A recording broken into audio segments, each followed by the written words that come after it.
ਸਤਿ ਸ਼੍ਰੀ ਅਕਾਲ। ਤੁਸੀਂ ਜੁੜੇ ਹੋਏ ਹੋ ਪੰਜਾਬੀ ਰੇਡੀਓ USA ਦੇ ਨਾਲ ਤੇ ਮੈਂ ਹਾਂ ਪ੍ਰਵੀਨ ਸ਼ਰਮਾ ਲੈ ਕੇ ਹਾਜ਼ਰ ਹਾਂ ਪ੍ਰੋਗਰਾਮ ਖਬਰ ਤੇ ਨਜ਼ਰ। ਪੰਜਾਬੀ ਰੇਡੀਓ USA ਨੂੰ ਇਸ ਵੇਲੇ ਤੁਸੀਂ AM FM ਸਟੇਸ਼ਨਸ ਦੇ ਨਾਲ ਰੇਡੀਓ ਸੈਟ ਤੇ ਨੈਟ ਤੇ mobile app social media platforms YouTube ਤੇ ਸੁਣ ਰਹੇ ਹੋ ਦੇਖ ਰਹੇ ਹੋ। ਸਾਰੇ ਹੀ ਦਰਸ਼ਕਾਂ ਦਾ ਸਵਾਗਤ ਹੈ ਪ੍ਰੋਗਰਾਮ ਦੇ ਵਿੱਚ। ਕਈ ਅਹਿਮ ਤੇ ਕਈ ਖਾਸ ਖਬਰਾਂ ਨੂੰ ਲੈ ਕੇ ਚਰਚਾ ਕਰਨ ਦੇ ਲਈ ਮੇਰੇ ਨਾਲ ਜੁੜ ਚੁੱਕੇ ਨੇ ਪੰਜਾਬ ਤੋਂ ਪੱਤਰਕਾਰ ਦੀਪਕ ਸ਼ਰਮਾ ਚਨਾਰਥਲ ਜੀ। ਉਹਨਾਂ ਦਾ ਕਰਦੇ ਹਾਂ ਸਵਾਗਤ। ਫਿਰ ਕਰਾਂਗੇ ਕਈ ਖਾਸ ਖਬਰਾਂ ਤੇ ਚਰਚਾ। ਸ਼ਰਮਾ ਜੀ, ਸਤਿ ਸ਼੍ਰੀ ਅਕਾਲ ਜੀ। ਸਵਾਗਤ ਹੈ ਜੀ ਪੰਜਾਬੀ ਰੇਡੀਓ USA ਤੇ। ਸਤਿ ਸ਼੍ਰੀ ਅਕਾਲ ਪ੍ਰਵੀਨ ਜੀ। ਸਾਰੇ ਦਰਸ਼ਕਾਂ ਨੂੰ ਸਰੋਤਿਆਂ ਨੂੰ ਮੇਰੀ ਪਿਆਰ ਭਰੀ ਸਤਿ ਸ਼੍ਰੀ ਅਕਾਲ ਜੀ।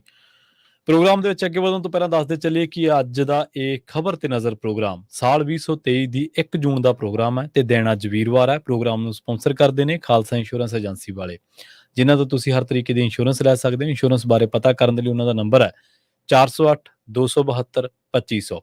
ਟਰਕੀਆਨਾ ਇਮੀਗ੍ਰੇਸ਼ਨ ਲਾ ਫਰਮ ਵਾਲੇ ਜੇ ਟਰਕੀਆਨਾ ਅਟਾਰਨੀ ਟਰਕੀਆਨਾ ਦੇ ਨਾਲ ਤੁਸੀਂ US ਇਮੀਗ੍ਰੇਸ਼ਨ ਬਾਬਤ ਕੋਈ ਵੀ ਸਲਾਹ ਕਰਨੀ ਹੈ, ਕੋਈ ਸਵਾਲ ਪੁੱਛਣਾ ਤਾਂ ਉਹਨਾਂ ਦਾ ਨੰਬਰ ਹੈ 415 909 0503। ਗੁਰਦੀਪ ਸਿੰਘ ਬਿਰਦੀ ਖਲੋਵੀ, ਸਤਨਾਮ ਸਿੰਘ ਸ਼ੇਰਗਿੱਲ ਸਿਲਮਾ, ਵਿਸਲਾ ਫੈਮਿਲੀ ਫਰੈਜ਼ਨੋ, ਮਨਦੀਪ ਸਿੰਘ ਸੈਨ ਹੋਜ਼ੇ, ਮਨਜੀਤ ਸਿੰਘ ਸੈਨ ਹੋਜ਼ੇ, ਇਹਨਾਂ ਸਾਰੇ ਹੀ ਸਪਾਂਸਰਸ ਦਾ ਬਹੁਤ-ਬਹੁਤ ਧੰਨਵਾਦ। ਤੇ ਜੇਕਰ ਤੁਸੀਂ ਵੀ ਇਹਨਾਂ ਪ੍ਰੋਗਰਾਮਾਂ ਨੂੰ ਸਪਾਂਸਰ ਕਰਨਾ ਚਾਹੁੰਦੇ ਹੋ ਤਾਂ ਸਟੂਡੀਓ ਦਾ ਨੰਬਰ ਹੈ 408 272 5200। ਸ਼ਰਮਾ ਜੀ, ਖਬਰਾਂ ਦੇ ਵੱਲ ਆਈਏ ਤੇ ਸ਼ੁਰੂਆਤ ਕਰੀਏ ਉਸ ਖਬਰ ਤੋਂ ਜਿਸ ਖਬਰ ਨੇ ਕਈ ਗਲਵਕੜੀਆਂ ਵੀ ਪਵਾਤੀਆਂ, ਜਿਸ ਮਸਲੇ ਨੇ ਤੇ ਪੰਜਾਬ ਦੀਆਂ ਵਿਰੋਧੀ ਧਿਰਾਂ ਨੂੰ ਇੱਕ ਮੰਚ ਤੇ ਲਿਆ ਖੜੇ ਕੀਤਾ। ਜੰਗੇ ਆਜ਼ਾਦੀ ਯਾਦਗਾਰ ਮਾਮਲੇ ਦੇ ਵਿੱਚ ਹਮਦਰਦ ਸਾਹਿਬ ਨੂੰ ਸੰਮਣ ਹੋਏ ਨੇ ਤੇ ਸੰਮਣਾਂ ਤੋਂ ਬਾਅਦ ਉਹਨਾਂ ਨੇ ਆਪਣੀ ਕਾਨੂੰਨੀ ਪੈਰਵਾਈ ਕੀਤੀ ਹੈ। ਪੰਜਾਬ ਦੀਆਂ ਸਮੁੱਚੀਆਂ ਵਿਰੋਧੀ ਧਿਰਾਂ, ਪੰਜਾਬ ਦਾ ਰਾਜਪਾਲ ਇਸ ਮਸਲੇ ਦੇ ਵਿੱਚ ਇਨਵੋਲਵ ਹੋਇਆ। ਹਰ ਇੱਕ ਨੇ ਆਪਣੀ ਪ੍ਰਤੀਕਿਰਿਆ ਦਿੱਤੀ ਹੈ। ਦੱਸਿਆ ਜਾ ਰਿਹਾ ਹੈ ਕਿ ਇਹ ਸਿਆਸੀ ਬਦਲਾਖੋਰੀ ਦਾ ਮਸਲਾ ਹੈ, ਪਰ ਸਵਾਲ ਇਹ ਹੈ ਕਿ ਜੇ ਵਿਰੋਧੀ ਧਿਰਾਂ ਹਮਦਰਦ ਸਾਹਿਬ ਲਈ ਇਕੱਠੀਆਂ ਹੋ ਸਕਦੀਆਂ ਤੇ ਪੰਜਾਬ ਤੇ ਤਾਂ ਪੱਤਰਕਾਰ ਆ, ਪੰਜਾਬ ਦੇ ਵਿੱਚ ਤਾਂ ਪੱਤਰਕਾਰਾਂ ਨਾਲ ਬਹੁਤ ਅਨਿਆਂ ਹੋਇਆ, ਬਹੁਤ ਧੱਕੇਸ਼ਾਹੀਆਂ ਹੋਈਆਂ। ਉਦੋਂ ਨਹੀਂ ਸੀ ਫਰਜ਼ ਬਣਦਾ ਕਿ ਸਾਰੇ ਮਾਤੜਾਂ ਲਈ ਰਲ ਕੇ ਇਕੱਠਿਆਂ ਜ਼ੋਰ ਮਾਰਿਆ ਜਾਂਦਾ? ਪ੍ਰਵੀਨ ਜੀ, ਕਿੰਨੇ ਹੀ ਨਾ ਸਾਧੂ ਸੰਤ ਨੇ ਸਾਡੇ ਜਿਹੜੇ ਬੜੇ ਕਥਾਵਾਚਕ ਨੇ, ਹਨਾ, ਜਿਹੜੇ 10-10 ਦਿਨ ਦੇ ਆ ਕੇ ਉਹ ਪੰਡਾਲ ਲਾ ਕੇ ਕਥਾ ਕਰਦੇ ਨੇ ਫਿਰ, ਹਨਾ। ਹਾਂਜੀ। ਤੇ ਉਹ ਲੋਕਾਂ ਨੂੰ ਪ੍ਰਵਚਨ ਦਿੰਦੇ ਆ ਕਿ ਮੋਹ ਮਾਇਆ ਤੋਂ ਦੂਰ ਲਓ, ਨਿਰਲੇਪ ਰਹੋ, ਪਰਮਾਤਮਾ ਨਾਲ ਜੁੜੋ। ਉਹਨਾਂ ਨੂੰ ਪੁੱਛੋ ਕਿ ਮੈਂ ਗਰੀਬ ਹਾਂ ਤੇ ਮੇਰੀ ਤਮੰਨਾ ਹੈ ਕਿ ਮੇਰੇ ਲਈ ਤੁਸੀਂ ਕਥਾ ਕਰੋ, ਕਰ ਦੇਣਗੇ? ਨਹੀਂ ਕਰਨਗੇ। ਕੀ ਬਾਤ ਹੈ। ਕਿਉਂਕਿ ਉਹ ਟੈਂਟਾਂ ਦਾ ਕਰੋੜਾ ਲੱਗਦਾ। ਸਹੀ। ਉਹਨਾਂ ਦੀਆਂ ਦੁਕਾਨਾਂ ਵੀ ਆਪਣੀਆਂ ਹੁੰਦੀਆਂ। ਉਸ 5 ਕਿਲੋਮੀਟਰ 'ਚ ਕੋਈ ਹੋਰ ਬੰਦਾ ਦੁਕਾਨ ਵੀ ਨਹੀਂ ਖੋਲ ਸਕਦਾ, ਕੋਈ ਰੇਹੜੀ ਵਾਲਾ ਕੁਲਫੀ ਪਾਣੀ ਵੀ ਨਹੀਂ ਵੇਚ ਸਕਦਾ, ਕੋਈ ਧੂਪ ਅਗਰਬੱਤੀ ਵੀ ਨਹੀਂ ਵੇਚ ਸਕਦਾ। ਉਹਨਾਂ ਦੀ ਕਿਤਾਬਾਂ ਵੀ ਉਹਨਾਂ ਦੀਆਂ ਵਿਕਦੀਆਂ, ਸਾਰਾ ਕੁਝ ਉਹਨਾਂ ਨੂੰ ਵਿਕਦਾ। ਉਹ ਲੱਖਾਂ ਕਰੋੜਾਂ ਦਾ ਕੰਟਰੈਕਟ ਹੁੰਦਾ ਉਹ 10 ਦਿਨ ਦੀ ਕਥਾ ਦਾ। ਤੇ ਉਹ ਫਿਰ ਬੜਾ ਬੰਦਾ ਹੀ ਕਰ ਸਕਦਾ। ਉਹਦੇ ਲਈ ਉਹ ਆਉਂਦੇ ਨੇ, ਉਹ ਕਥਾ ਕਰਨ, ਤੁਹਾਡੇ ਮੇਰੇ ਲਈ ਨਹੀਂ ਆਉਂਦੇ। ਇਹ ਉਸੇ ਤਰ੍ਹਾਂ ਬੜੇ ਲੋਕਾਂ ਨੂੰ ਮੱਥਾ ਟੇਕਣ ਜਾ ਰਹੇ ਜੀ। ਅਦਾਰਾ ਅਜੀਤ ਅਦਾਰਾ ਵੱਡਾ ਅਦਾਰਾ। ਜੇਕਰ ਸੱਚਮੁੱਚ ਇਹ ਮਸਲਾ ਹੁੰਦਾ ਤਾਂ ਉਹ ਕਟਾਰੂ ਚੱਕ ਵਾਲਾ ਗਰੀਬ ਮੁੰਡੇ ਨੂੰ ਦਿੱਲੀ ਨਾ ਭੱਜਣਾ ਪੈਂਦਾ, ਇਹੀ ਲੀਡਰ ਖੜ ਜਾਂਦੇ ਉਹਦੇ ਹੱਕ 'ਚ। ਉਹ ਮਾਤੜ ਬੰਦਾ ਕਿਉਂ ਵਿਚਾਰਾ ਉੱਥੇ ਗਿਆ? ਸਰਕਾਰ ਦੀ ਧੱਕੇਸ਼ਾਹੀ ਕਿੰਨਿਆਂ ਤੇ ਹੋਈ ਆ ਪੰਜਾਬ 'ਚ ਹਾਲ ਹੀ 'ਚ। ਕਿੰਨਿਆਂ ਦੇ ਪੇਜ ਬੰਦ ਹੋਏ ਨੇ, ਕਿੰਨਿਆਂ ਦੇ ਚੈਨਲ ਰੋਕੇ ਗਏ ਨੇ, ਕਿਉਂ ਨਹੀਂ? ਹਾਂ, ਅਜੀਤ ਇਹ ਭੂਮਿਕਾ ਨਿਭਾ ਸਕਦਾ ਸੀ। ਅਜੀਤ ਅਦਾਰਾ ਸਾਰੇ ਪੰਜਾਬ ਦੇ ਮੀਡੀਆ ਦੇ ਲਈ ਮੂਹਰੇ ਆ ਕੇ ਖੜਦਾ ਤੇ ਸਾਰੇ ਸ਼ਾਇਦ ਮੀਡੀਆ ਉਹਦੇ ਨਾਲ ਤੁਰਦਾ। ਮੀਡੀਆ ਦਾ ਮੰਚ ਨਹੀਂ ਸੀ, ਉਹ ਰਾਜਨੀਤਿਕ ਮੰਚ ਸੀ। ਸਹੀ ਕਿਹਾ ਤੁਸੀਂ। ਰਾਜਨੀਤਿਕ ਧਿਰਾਂ ਸੀ ਸਾਰੀਆਂ। ਸੋ ਧਿਰਾਂ ਵੀ ਕੀ ਹਮਦਰਦ ਸਾਹਿਬ ਦੇ ਹੱਕ 'ਚ ਗਈਆਂ ਸੀ ਜਾਂ ਸਰਕਾਰ ਦੇ ਵਿਰੋਧ 'ਚ ਗਈਆਂ ਸੀ? ਆਪਣੇ ਸਵਾਲ ਜੀ। ਇਹਨਾਂ ਦੇ ਆਪਣੇ ਡਰਾਂ ਨੇ, ਆਪਣੀਆਂ ਚੋਰ ਮੋਰੀਆਂ ਨੇ, ਆਪਣੇ ਪਾਲੇ ਨੇ ਇਕੱਠਾ ਕੀਤਾ ਜਾਂ ਅਜੀਤ ਦੀ ਆੜ ਲੈ ਕੇ ਇਕੱਠੇ ਹੋਏ ਨੇ? ਬਿਲਕੁਲ ਸਹੀ ਹੈ। ਪਹਿਲੂ ਕੀ ਹੈ, ਇਹ ਸਮਝਣ ਦੀ ਲੋੜ ਹੈ। ਹਾਂ, ਸਵਾਲ ਇਹ ਹੈ ਕਿ ਅਜੀਤ ਦਾ ਪੰਜਾਬ ਦੇ ਵਿੱਚ ਰੋਲ ਅਹਿਮ ਹੈ। ਸਵਾਲ ਇਹ ਹੈ ਕਿ ਅਜੀਤ ਦੀ ਭੂਮਿਕਾ ਅਹਿਮ ਹੈ। ਸਰਕਾਰ ਜਿਹੋ ਜਿਹੀ ਵਧੀਕੀ ਤੇ ਉਤਰੀ ਹੈ, ਜਿਹੋ ਜਿਹੀ ਧੱਕੀਸ਼ਾਹੀ ਤੇ ਉਤਰੀ ਹੈ, ਚਾਹੇ ਉਹ ਛੋਟਾ ਅਦਾਰਾ ਚਾਹੇ ਉਹ ਬੜਾ ਅਦਾਰਾ, ਸਰਕਾਰ ਜਿਵੇਂ ਆਪਣੇ ਆਪ ਨੂੰ ਸਰਕਾਰ ਸਮਝ ਕੇ ਹੁਣ ਦਿਖਾ ਰਹੀ ਹੈ ਕਿ ਅਸੀਂ ਆਮ ਨਹੀਂ ਖਾਸ ਹਾਂ, ਉਹ ਵਰਤਾਰਾ ਸਹੀ ਨਹੀਂ ਹੈ। ਉਸ ਮਸਲੇ ਤੇ ਜੇਕਰ ਤਾਂ ਇਹ ਜੰਗੇ ਆਜ਼ਾਦੀ ਯਾਦਗਾਰ ਦਾ ਹੀ ਮਸਲਾ ਜੀ, ਫਿਰ ਤਾਂ ਫੰਡਾਂ ਦੀ ਇਨਕੁਆਇਰੀ ਬਿਲਕੁਲ ਹਰ ਪੱਧਰ ਤੇ ਹੋਣੀ ਚਾਹੀਦੀ ਆ। ਫਿਰ ਹਰੇਕ ਨੂੰ ਬੁਲਾਇਆ ਜਾ ਸਕਦਾ, ਹਰੇਕ ਤੋਂ ਪੁੱਛਗਿੱਛ ਹੋ ਸਕਦੀ ਹੈ। ਪਰ ਜਿਹੜੀ ਇਹਦੇ ਵਿੱਚੋਂ ਮੁਸਕ ਮਾਰਦੀ ਆ, ਉਹ ਮਾਰਦੀ ਆ ਬਦਲਾਖੋਰੀ ਦੀ। ਤੇ ਬਦਲਾਖੋਰੀ ਦੀ ਸਿਰਫ ਇਸ ਕਾਰਨ ਕਿ ਅਜੀਤ ਸਾਡੇ ਹਿਸਾਬ ਨਾਲ ਨਹੀਂ ਲਿਖਦਾ, ਅਜੀਤ ਸਾਡੇ ਅਨੁਸਾਰ ਨਹੀਂ ਲਿਖਦਾ, ਅਜੀਤ ਸਾਡੇ ਹੱਕ 'ਚ ਨਹੀਂ ਲਿਖਦਾ। ਜੇ ਸਿਰਫ ਇਸ ਲਈ ਆ, ਫਿਰ ਮੈਨੂੰ ਲੱਗਦਾ ਕਿ ਸਾਰੇ ਮੀਡੀਆ ਕਰਮੀਆਂ ਦੀ ਸਹਾਇਤਾ ਦੀ ਲੋੜ ਸੀ ਜਾਂ ਰਾਜਨੀਤਿਕ ਧਿਰਾਂ ਦੀ ਲੋੜ ਸੀ। ਇਹ ਵੀ ਸਵਾਲ ਹੈ। ਸੋ ਰਾਜਨੀਤਿਕ ਧਿਰਾਂ ਦੀ ਆਉਣੀ ਆਪਣੀ ਮਜਬੂਰੀ ਸੀ ਜੀ। ਕਾਂਗਰਸ ਨੇ ਸੱਦਾ ਦਿੱਤਾ ਕਾਂਗਰਸ ਦੇ ਸੱਦੇ ਦੇ ਉੱਤੇ ਕੀ ਅਕਾਲੀ, ਕੀ ਸੰਯੁਕਤ ਅਕਾਲੀ ਦਲ ਹੈ, ਕੀ ਬੈਂਸ ਭਰਾਵਾਂ ਵਾਲੀ ਪਾਰਟੀ, ਕੀ ਬੀਜੇਪੀ ਵਾਲੀ ਪਾਰਟੀ, ਕੀ ਕਾਮਰੇਡ, ਕੀ ਬਸਪਾ, ਕੀ ਹੋਰ ਦਲ, ਸਾਰੇ ਦਲ ਉੱਥੇ ਹਾਜ਼ਰੀ ਲਵਾਉਣ ਲਈ ਕਾਹਲੇ ਸੀ ਜੀ। ਇਸ ਲਈ ਬੇਸ਼ੱਕ ਇਹ ਮੰਨਿਆ ਹੀ ਜਾ ਰਿਹਾ ਕਿ ਸਰਕਾਰ ਅਖਬਾਰ ਦੀ ਆੜ ਦੇ ਵਿੱਚ, ਅਖਬਾਰ ਦੇ ਮਸਲੇ ਨੂੰ ਲੈ ਕੇ ਆੜ ਬਣਾ ਰਹੀ ਹੈ ਜੰਗੇ ਆਜ਼ਾਦੀ ਨੂੰ। ਮਸਲਾ ਮੀਡੀਆ ਦਾ, ਮਸਲਾ ਅਖਬਾਰ ਦਾ। ਹੁਣ ਕੱਲ ਵੱਡੀ ਧਿਰ 'ਚ ਮੈਂ ਦੇਖ ਰਿਹਾ ਸੀਗਾ ਸ਼੍ਰੋਮਣੀ ਅਕਾਲੀ ਦਲ, ਕਾਂਗਰਸ ਪਾਰਟੀ, ਭਾਰਤੀ ਜਨਤਾ ਪਾਰਟੀ, ਬਹੁਜਨ ਸਮਾਜ ਪਾਰਟੀ, ਸ਼੍ਰੋਮਣੀ ਅਕਾਲੀ ਦਲ ਸੰਯੁਕਤ, ਲੋਕ ਇਨਸਾਫ ਪਾਰਟੀ, ਲੋਕ ਭਲਾਈ ਪਾਰਟੀ, ਇਹਨਾਂ ਖੱਬੀਆਂ ਧਿਰਾਂ, ਇਹ ਸਾਰੀਆਂ ਲਗਭਗ ਉੱਥੇ ਹਾਜ਼ਰ ਸੀ। ਤੇ ਲੀਡਰ ਮਤਲਬ ਇੱਕ ਪਾਸੇ ਸ਼ੁਰੂ ਹੋ ਕੇ ਦੂਜੇ ਪਾਸੇ ਦੇਖੋਗੇ ਤਾਂ ਵੱਡੇ ਵੱਡੇ ਇਹਨੇ ਜੱਫੀਆਂ ਵੀ ਪਵਾਤੀਆਂ। ਇਸ ਹਮਦਰਦੀ ਨੇ ਕਮਾਲ ਕੀਤਾ। ਇਹ ਹਮਦਰਦ, ਬਰਜਿੰਦਰ ਸਿੰਘ ਹਮਦਰਦ ਹੋਰਾਂ ਦਾ ਔਰੇ ਦਾ ਅਸਰ ਸੀ ਮੈਨੂੰ ਲੱਗਦਾ ਕਿ ਉਹਨਾਂ ਦੀ ਮੌਜੂਦਗੀ ਦੇ ਵਿੱਚ ਬਿਕਰਮ ਮਜੀਠੀਆ ਤੇ ਨਵਜੋਤ ਸਿੰਘ ਸਿੱਧੂ ਵਰਗੇ ਜੱਫੀ ਵੀ ਪਾ ਗਏ ਜੀ। ਤੇ ਬੇਸ਼ੱਕ ਉਹਦੇ ਵਿੱਚ ਉਹਨਾਂ ਨੇ ਤੰਜ ਵੀ ਕੱਸਤਾ, ਕਹਿੰਦੇ ਕਿ ਮੈਂ ਜੱਫੀਓ ਪਾਈ ਆ, ਪੱਪੀ ਥੋੜਾ ਲਈ ਆ, ਮੈਂ ਕਟਾਰੂ ਚੱਕ ਦੇ ਤਾਂ ਵਿਰੋਧ ਚ ਆ। ਤੇ ਉਧਰ ਲੰਗਾਹ ਦਾ ਨਾਮ ਵੀ ਵਿੱਚ ਸੁਣਨ ਨੂੰ ਅਚਾਨਕ ਸੁਣਾਈ ਦਿੱਤਾ, ਫਿਰ ਵਿੱਚ ਲੰਗਾਹ ਦਾ ਨਾਮ ਵੀ ਜ਼ਿਕਰ ਆਇਆ ਹੈ ਨਾ। ਤੇ ਇਸ ਲਈ ਇਹ ਸਾਰੇ ਵਰਤਾਰੇ ਨੇ ਵੀ ਉੱਥੇ ਧਿਆਨ ਖਿੱਚਿਆ। ਪਰ ਕੱਲ ਪੰਜਾਬ ਸਰਕਾਰ ਦੀ ਵੀ ਨਜ਼ਰ ਸੀ ਜਲੰਧਰ ਚ, ਕੱਲ ਏਜੰਸੀਆਂ ਦੀ ਵੀ ਨਜ਼ਰ ਸੀ ਜਲੰਧਰ ਚ, ਹੈ ਨਾ। ਕੱਲ ਪੁਲਿਸ ਤੰਤਰ ਦੀ ਵੀ ਨਜ਼ਰ ਸੀ ਜਲੰਧਰ ਚ, ਕੱਲ ਮੀਡੀਆ ਦੀ ਵੀ ਨਜ਼ਰ ਸੀ ਜਲੰਧਰ ਚ। ਔਰ ਇਹ ਸਾਰੀ ਨਜ਼ਰਸਾਨੀ ਇਸੇ ਵੱਲ ਨਾਲ ਸੀ ਕਿ ਹਾਂ, ਕੀ ਇਹ ਲੜਾਈ ਸਿਰਫ ਅਜੀਤ ਦੀ ਲੜਾਈ ਆ ਜਾਂ ਪੰਜਾਬ ਦੇ ਸਮੁੱਚੇ ਮੀਡੀਆ ਦੀ ਲੜਾਈ ਆ। ਇਹ ਮੀਡੀਆ ਦੇ ਖਿਲਾਫ। ਹੁਣ ਬਾਕੀਆਂ ਦੇ ਲਈ, ਬਾਕੀਆਂ ਦਾ ਕਿਸੇ ਨੇ ਕੋਈ ਜੰਗੇ ਆਜ਼ਾਦੀ ਯਾਦਗਾਰ ਉਸਾਰਿਆ ਨੀਗਾ। ਹਾਂਜੀ, ਉਹਨਾਂ ਦੀ ਜਾਂਚ ਕਾਹਦੀ ਕਰ ਰਹੇ ਨੇ ਜੀ? ਫਿਰ ਕਿਹੜੇ ਮੀਡੀਆ ਅਦਾਰੇ ਨੂੰ ਕਿਹੜੇ ਆਧਾਰ ਤੇ ਪੇਜ ਬੰਦ ਕਰ ਦਿੰਦੇ ਆ? ਮਤਲਬ ਮਸਲਾ ਤੁਹਾਨੂੰ ਮੀਡੀਆ ਤੋਂ ਡਰ ਲੱਗ ਰਿਹਾ ਨਾ। ਇੱਥੇ ਤੁਸੀਂ ਕਹਿ ਰਹੇ ਹੋ ਜੰਗੇ ਆਜ਼ਾਦੀ ਯਾਦਗਾਰ ਦੀ ਉਹ ਕਰਨੀ ਆ। ਜਿੰਨੇ ਪੇਜ ਬੰਦ ਕੀਤੇ ਪੱਤਰਕਾਰਾਂ ਦੇ, ਜਿੰਨੇ ਖਾਤੇ ਬੰਦ ਕਰਾਏ, ਜਿੰਨੀ ਮੋਨੇਟਾਈਜੇਸ਼ਨ ਰੋਕੀ ਉਹਨਾਂ ਦੀ, ਜਿਨ੍ਹਾਂ ਦੇ ਘਰਾਂ 'ਚ ਪੁਲਿਸ ਭੇਜੀ, ਉੱਥੇ ਉਹਨਾਂ ਨੇ ਕਿਹੜੇ ਕੱਪੜੇ ਕੀਤੇ ਆ ਜੀ? ਬਿਲਕੁਲ ਸਹੀ ਹੈ। ਜੰਗੇ ਯਾਦਗਾਰੀਆਂ ਬਣਾਈਆਂ ਜੀ, ਕਿਹੜੀਆਂ ਉਹਨਾਂ ਨੇ ਠੇਕੇ ਲਏ ਨੇ ਜੀ? ਕਾਹਦੇ ਉਹ ਪ੍ਰਧਾਨ ਚੇਅਰਮੈਨ ਨੇ ਜੀ? ਦੱਸੋ ਮੈਨੂੰ। ਸੋ ਇੱਥੋਂ ਸਮਝ ਆਉਂਦਾ ਇਹਦਾ ਮਤਲਬ ਤੁਸੀਂ ਹਰੇਕ ਨੂੰ ਨੱਪਣਾ ਚਾਹੁੰਦੇ ਹੋ ਤੇ ਉਸੇ ਨੱਪ ਦੇ ਵਿੱਚ ਅਖਬਾਰ ਅਜੀਤ ਨੂੰ ਵੀ ਉਸੇ ਨੱਪਣ ਦੇ ਇਰਾਦੇ ਨਾਲ ਤੁਸੀਂ ਬਰਜਿੰਦਰ ਹਮਦਰਦ ਨੂੰ ਵੀ ਸੋਚਦੇ ਹੋ ਕਿ ਡਰਾ ਲਾਂਗੇ। ਪਰ ਬਰਜਿੰਦਰ ਹਮਦਰਦ ਨੇ ਤਾਂ ਕਿੰਨਾ ਦੌਰ ਦੇਖਿਆ, ਉਹ ਤਜਰਬਾ ਕੰਮ ਆਉਂਦਾ ਹੋਊਗਾ। ਉਹ ਪੁਰਾਣਾ ਮਤਲਬ ਕਿ ਇੱਕ ਪਾਸੇ ਖਾੜਕੂਵਾਦ ਦਾ ਦੌਰ ਆ, ਇੱਕ ਪਾਸੇ ਸਰਕਾਰ ਦੀਆਂ ਵਧੀਕੀਆਂ, ਇੱਕ ਪਾਸੇ ਸਰਕਾਰ ਆਪਣੇ ਇਸ਼ਤਿਹਾਰ ਛਪਾਉਂਦੀ ਹੈ, ਇੱਕ ਪਾਸੇ ਖਾੜਕੂ ਆਪਣੇ ਛਪਾਉਂਦੇ ਆ। ਦੋਵਾਂ 'ਚ ਤਾਲਮੇਲ ਕਰਕੇ ਚਲਾਉਣ ਦੀ ਜੇਕਰ ਕਲਾ ਸੀ ਤਾਂ ਬਰਜਿੰਦਰ ਹਮਦਰਦ ਕੋਲ ਸੀ। ਜੀ ਬਿਲਕੁਲ। ਸੋ ਇਸ ਲਈ ਉਹ ਕਲਾ ਮੈਨੂੰ ਅੱਜ ਵੀ ਕੰਮ ਆ ਰਹੀ ਹੋਊਗੀ, ਜਿਹਨੇ ਸਾਰੇ ਇਕੱਠੇ ਕਰਾਤੇ, ਜਿਹਨੇ ਮਜੀਠੀਆ ਤੇ ਸਿੱਧੂ ਦੀ ਜੱਫੀ ਪਵਾਤੀ। ਉਹ ਕਿੱਡਾ ਮਤਲਬ ਕਿ ਆਪਣੇ ਆਪ ਨੂੰ ਸੂਝਵਾਨ ਸਿਆਸਤਦਾਨ ਵੀ ਹੁਣ। ਇਹਦਾ ਮਤਲਬ ਸਿਆਸਤ ਦਾ ਮਤਲਬ ਪ੍ਰਵੀਨ ਜੀ ਇਹ ਨਹੀਂ ਹੁੰਦਾ ਕਿ ਚੋਣ ਲੜਨਾ, ਚੋਣ ਜਿੱਤਣਾ, ਕੋਈ ਸਰਕਾਰੀ ਸਿਆਸੀ ਅਹੁਦਾ ਲੈਣਾ, ਪਾਰਟੀ ਦਾ ਅਹੁਦਾ ਲੈਣਾ ਹੀ ਸਿਆਸਤ ਨਹੀਂ ਹੁੰਦਾ। ਜੀ ਜੀ। ਅਸੀਂ ਤੁਸੀਂ ਵੀ ਜੋ ਕਰਦੇ ਹਾਂ ਸਿਆਸਤ ਦਾ ਹਿੱਸਾ ਹੈ। ਜੀ, ਸਿਆਸਤ ਹੈ। ਪਰ ਸਿਆਸਤ ਤੁਹਾਡੀ ਕਿਹਦੇ ਪੱਖੀ ਹੈ? ਨਿੱਜ ਪੱਖੀ ਜਾਂ ਲੋਕ ਪੱਖੀ? ਬੜਾ ਸਵਾਲ ਇਹ ਖੜਾ। ਸੋ ਕੱਲ ਵੱਡੇ ਵੱਡੇ ਲੀਡਰ ਆਏ, ਵੱਡੇ ਵੱਡੇ ਲੀਡਰਾਂ ਨੇ ਆਪਣੀ ਗੱਲ ਰੱਖੀ ਔਰ ਹਵਾਲਾ ਅਜੀਤ ਦਾ ਦਿੱਤਾ।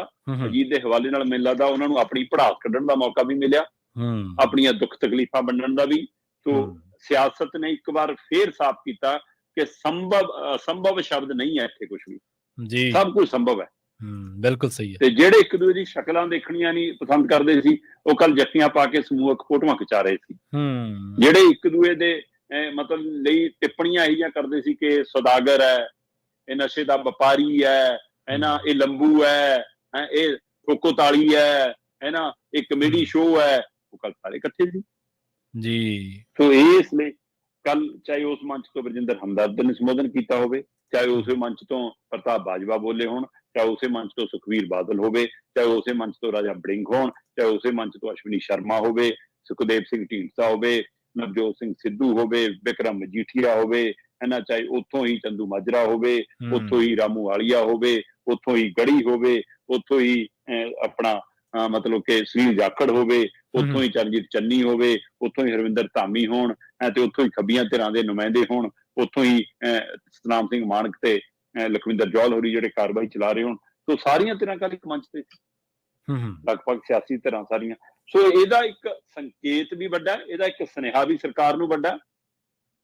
ਜੇਕਰ ਇੱਕ ਆਸ ਵੀ ਜਾਗਦੀ ਹੈ ਇਹਦੇ ਨਾਲ ਕਿ ਹੋ ਸਕਦਾ ਹੈ ਸਿਆਸਤਦਾਨਾਂ ਨੂੰ ਐਂ ਹੀ ਸਮਝ ਆ ਜਾਵੇ ਕਿ ਜੇ ਅਸੀਂ ਇੱਕ ਧਿਰ ਲਈ, ਇੱਕ ਅਦਾਰੇ ਲਈ, ਇੱਕ ਵਿਅਕਤੀ ਲਈ ਇਕੱਠੇ ਹੋ ਸਕਦੇ ਹਾਂ, ਤਾਂ ਪੰਜਾਬ ਦੇ ਮਸਲਿਆਂ ਲਈ ਇਕੱਠੇ ਕਿਉਂ ਨਹੀਂ ਹੋ ਸਕਦੇ?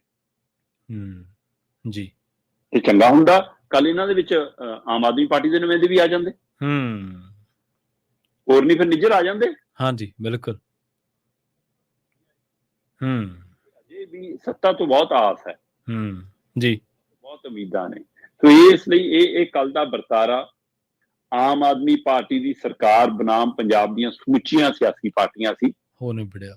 ਤੇ ਇਸ ਵਰਤਾਰੇ ਨੂੰ ਅਜੀਤ ਨੇ ਇੱਕ ਪੱਖ ਜ਼ਰੂਰ ਰੱਖਿਆ ਕਿ ਮੀਡੀਆ ਨਾਲ ਇੱਥੋਂ ਤੱਕ ਧੱਕਾ ਹੁੰਦਾ ਕਿ ਮੇਰੇ ਵਰਗੀ ਜਿਹੜੀ ਇੰਨੀ ਦੇਰ ਤੋਂ ਸਥਾਪਤ ਔਰ ਵੱਡੀ ਨਾਮੀ ਧਿਰ ਹੈ, ਉਸ ਨੂੰ ਵੀ ਸਰਕਾਰਾਂ ਕਿਵੇਂ ਕਿਸ ਹੱਦ ਤੱਕ ਲਿਆਉਂਦੀਆਂ ਨੇ। ਇਹ ਵੀ ਇੱਕ ਦ੍ਰਿਸ਼ ਪੈਦਾ ਹੋਇਆ। ਪਰ ਮਤਲਬ ਕਿ ਹਾਈ ਕੋਰਟ ਦੇ ਹਵਾਲੇ ਉਹਨਾਂ ਨੇ ਕਿਹਾ ਕਿ ਸਾਨੂੰ ਰਾਹਤ ਮਿਲ ਗਈ।